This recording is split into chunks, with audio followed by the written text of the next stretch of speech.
नमस्कार दोस्तों। उत्तर प्रदेश अपने भारत का एक राज्य। यह राज्य अपने आप में कई मामलों में खास है। यहाँ के लोग अपनी अलग पहचान रखने से पीछे नहीं हटते। जब यहाँ बात भौकाल और हनक की आती है तो यहाँ के लोगों के मन में सबसे पहले महंगी गाड़ियों का काफिला और दमदार हथियार ही आते हैं। यूपी में हथियार रखना भौकाल दिखाने का सबसे बड़ा माध्यम है। आमतौर पर यूपी के लोग हथियार रखने के शौकीन माने जाते हैं। चाहे खुशी के मौके पर हर्ष फायरिंग हो या फिर कहीं रौब जमाने की बात हो, बिना हथियारों का प्रदर्शन किए नहीं चूकते हैं। लेकिन ये सब हम आपको क्यों बता रहे हैं? इसका मुख्य वजह है यूपी का गन कल्चर। दोस्तों, गन कल्चर को जानने से पहले देश में कुछ बंदूकों के नियम के बारे में जानते हैं। सन 1857 भारत के प्रथम स्वतंत्रता संग्राम से पहले भारत में हथियारों के लाइसेंस से संबंधित कोई कानून नहीं बनाए गए थे। सन 1878 भारतीय शस्त्र अधिनियम के तहत भारत में पहली बार हथियारों के निर्माण, बिक्री और नियंत्रण के लिए कानून बनाए गए। 1918 में गांधी जी के द्वारा इस अधिनियम का विरोध भी किया गया। लेकिन दोस्तों, हथियारों से जुड़े कानूनों की मौजूदा समय में अगर बात करें तो एक अधिनियम है जो हथियारों की परिभाषा से लेकर उसके रख रखाव और निर्माण के लिए बनाया गया था, जिसका नाम है शस्त्र अधिनियम 1959। दोस्तों, इस अधिनियम का उद्देश्य था कि भारत में हथियारों और गोला बारूद के अधिग्रहण, कब्जे, निर्माण, बिक्री, आयात, निर्यात और परिवहन से संबंधित सभी पहलुओं को शामिल करना। लेकिन दोस्तों, इन सब के बावजूद खिलाड़ियों और निशानेबाजों के लिए कुछ अलग से नियम बनाए गए थे। लेकिन आज हम सिर्फ बंदूक से जुड़े नियमों के बारे में ही बात करेंगे। आर्मी एक्ट 1959 के अंतर्गत ही भारत में बंदूकों के लाइसेंस से जुड़े नियम भी शामिल हैं। इसके अनुसार भारत का कोई भी नागरिक आत्मरक्षा हेतु लाइसेंस प्राप्त करके हथियार खरीद सकता है। दोस्तों, आपको बता दें कि इस अधिनियम के अंतर्गत वे हथियार जो कोई भी हानिकारक तरल या गैस छोड़ते हैं या ऐसे हथियार जिन्हें चलाने के लिए ट्रिगर दबाने की आवश्यकता होती है, वे इसकी श्रेणी में आते हैं। 2019 में इस अधिनियम में एक बार फिर से संशोधन किए गए।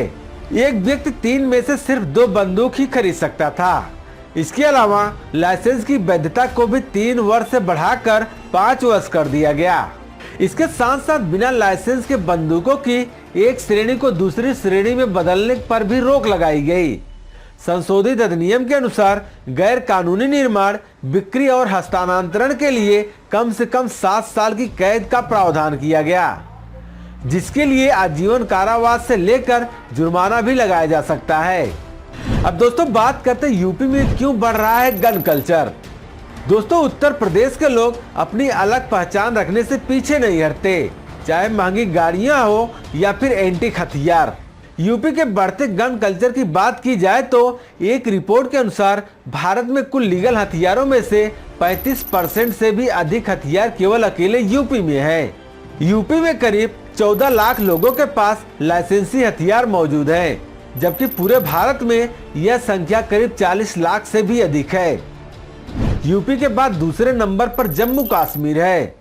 बात अगर यूपी की जाए तो यूपी में सबसे अधिक हथियार लखनऊ में और सबसे कम भदोही में है। जैसे जैसे वक्त बदल रहा है, यूपी में बंदूक रखना स्टेटस सिंबल बनता जा रहा है। फिर चाहे पुरुष हो या फिर महिलाएं, कोई इसमें पीछे नहीं है। यूपी में करीब 21,000 से अधिक महिलाओं ने शस्त्र लाइसेंस ले रखे हैं। उत्तर प्रदेश में बढ़ते गन कल्चर को बढ़ावा देने में बुंदेलखंड और चंबल का इलाका काफी चर्चित है। यहाँ ददुआ और फूलन देवी जैसे बड़े डकैत अपने हथियारों के लिए हमेशा चर्चा में रहते थे। आज के समय में भी कई ऐसे लोग हैं जो हथियारों को लेकर अक्सर चर्चा में रहते हैं। यूपी के इस बढ़ते गन कल्चर के दौर में अवैध हथियार की मांग और इनका निर्माण भी काफी तेजी से बढ़ रहा है।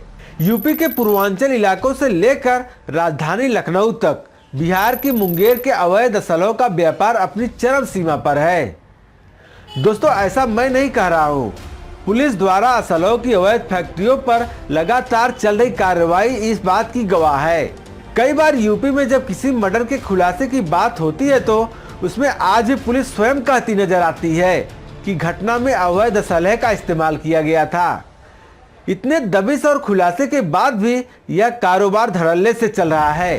दोस्तों 2023 में सुप्रीम कोर्ट ने उत्तर प्रदेश में गैर लाइसेंसी हथियार के रखने और इस्तेमाल के बढ़ते मामलों पर स्वतः संज्ञान लिया।